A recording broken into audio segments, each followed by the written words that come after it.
We're talking with Rahasya Poe, the author of the new book, To Believe or Not to Believe, The Social and Neurological Consequences of Belief Systems. Is it possible to change these things? Do you even want to if you could? Is it possible that consciousness can be channeled, that just by asking the question, by questioning our surroundings and our belief systems, that we can alter the course of our planet? You know, it's hard to say. Here we are in the 21st century, and our country can't even agree on whether evolution is real or not, whether evolution is a belief system foisted on the rest of us by scientists, their own form of religion. We'll come back. We'll open up the phone lines and get into your questions for my guest here on Coast to Coast AM. Rahasya Poe, you sound at least optimistic somewhat that things can turn around, that consciousness can have some positive effects, that just by asking these questions, that raising the issue in a talk show like this can change it for some people. I'm not so sure. I mean, I find myself more pessimistic, and that's because, as mentioned in the tease there, here we are in the 21st century. We can't agree on evolution. I mean, there's a lot of people that see that as much a leap of faith as any Christian belief. You look at, a lot of people who say Earth is only 6,000 years old and there's no amount of scientific evidence that's going to change their mind. You have real, genuine, palpable consequences. Every single day I get pummeled with emails just out of the blue of people who remind me that this is a Christian nation, that despite the fundamental foundation of religious tolerance in all of our founding documents, that we are first and foremost a Christian nation, no matter how much lip service we pay to being tolerant about other religions. And it manifests itself in so many ways, practical policy ways, abortion and death penalty and birth control and prayer in schools. I don't know. I don't know that can be easily changed. I'm not sure that our nation's ready for that. Well, when you look at things like the Gallup poll, 44% of Americans are not only Christian, but they think that Jesus is going to come back within the next 50 years and save them. And 22% of that group believes that this is the reason why we don't need to pay any attention to the environmental problems, because it's all going to be taken care of. And, there's stem cell research. There's so many things that's being voted on by fundamental Christians that have this vision that we don't have to worry more than 50 years into the future. But this is things we can get into, but things like you mentioned, evolution and intelligent design. This is a good example of even the scientists can have a belief system so locked into evolution that they're not seeing that evolution, there's some missing gaps. It doesn't totally make sense. It's a theory that still needs to be proven out, but there is a missing link. And this is where the intelligent design people come in and say, aha, this is why we know that God came and all of a sudden Homo sapiens were here. But if you look back at the Sumerian tablets, and this gets into the part 3 of my book, but if you look back to the Sumerian tablets and really follow that information, it becomes clear that if you go by the evidence,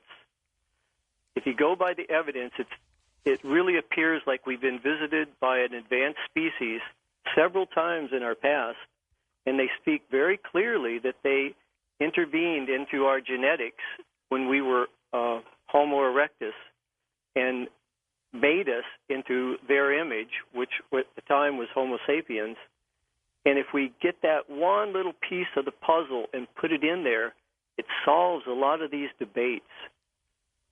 But I think going back to the religious and the belief thing and all that, I think it's important to realize when I was interviewing Roland McCready, he's a head researcher at HeartMath, he talks about attentional blindness and how our minds are, whatever we focus on, we tend to filter out everything else. People like Candace Pert, she wrote the book Molecules of Emotion, because if everything that we're talking about isn't enough, on top of all this, we are chemically dependent on the emotions that are attached to these beliefs. I know she brings up the example of poor, poor, pitiful me, somebody that's attached to the limiting belief that they are non-deserving.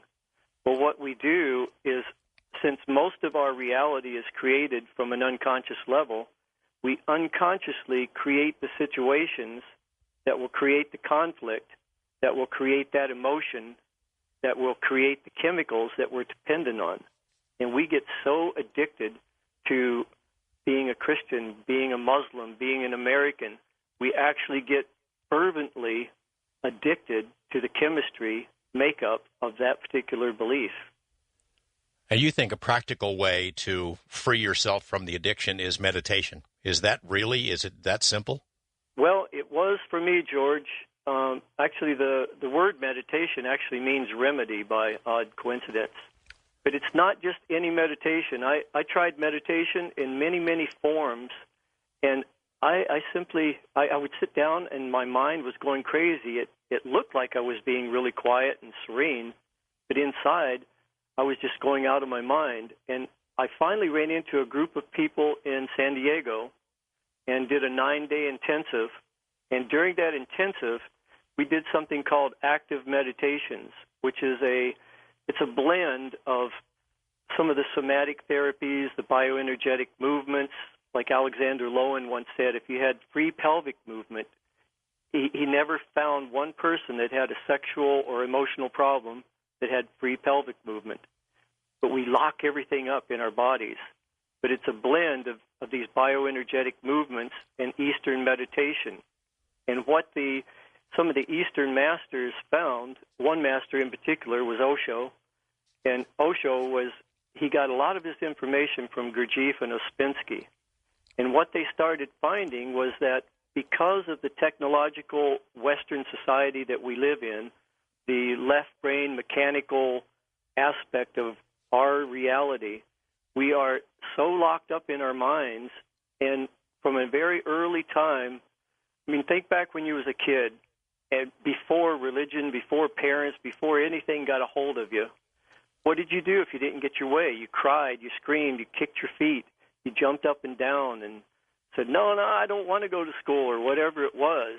But little by little, the power figures in our life, and later on it becomes the organized structures of religion and politics and governments, they come into our life and they tell us to sit still, be quiet, don't move, stop fidgeting, and we lock all of that energy up in our body.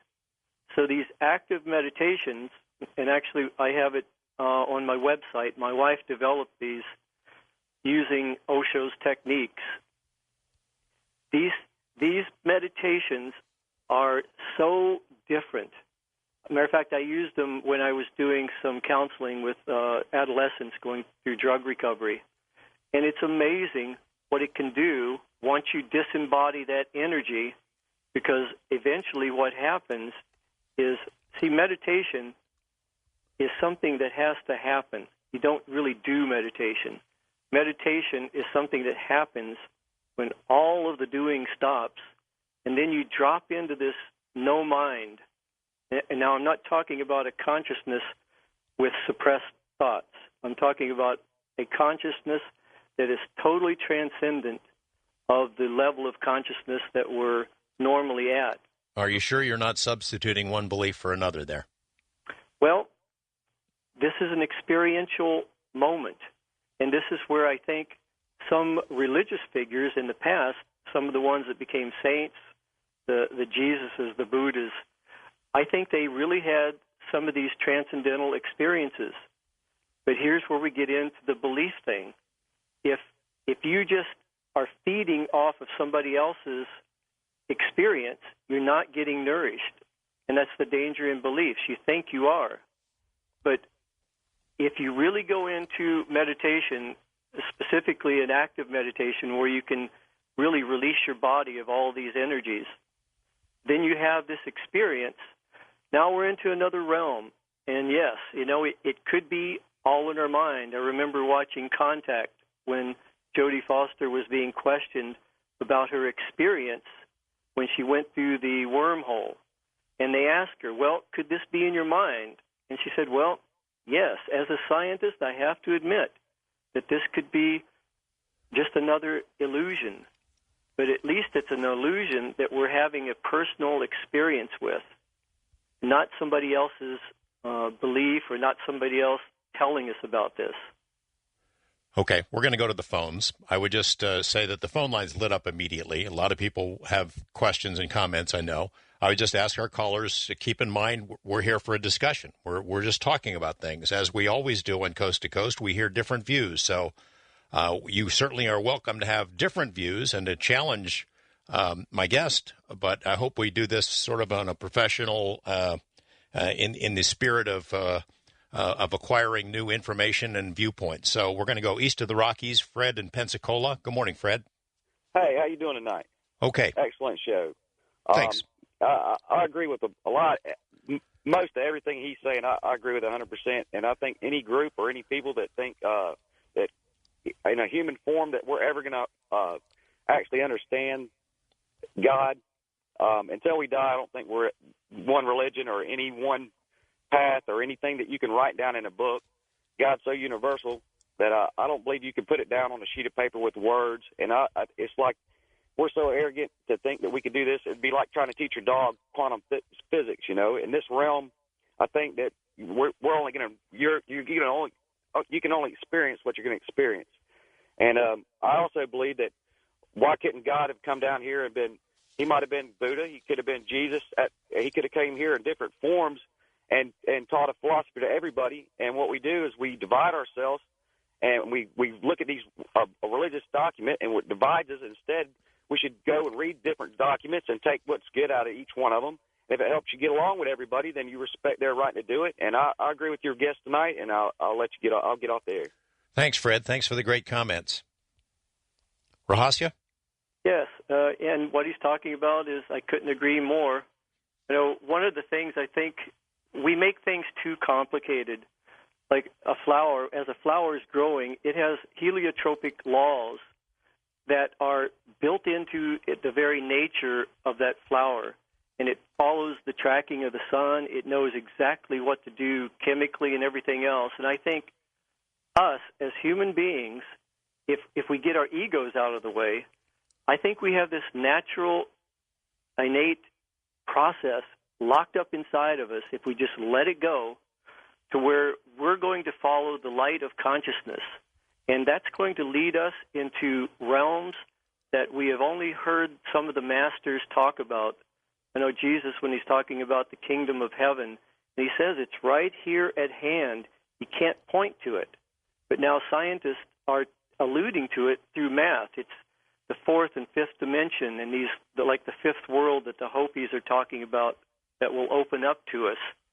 But it's not going to open up to us if we don't get out of the way. And this is where the meditation process is so important, because if we use a technical language, you might say it reformats our hard drive, because this is what we need to do to break down these rigid neural networks that have been passed on not only culturally but genetically from one generation to another. And as you do these meditations, there's a chemical change actually that takes place also that helps neutralize a lot of what's going on neurologically. And if you add to that the extreme possibility that enlightenment may be a bioneurological event, this even puts more attention on the importance of our neural makeup. And if you read the history of enlightenment,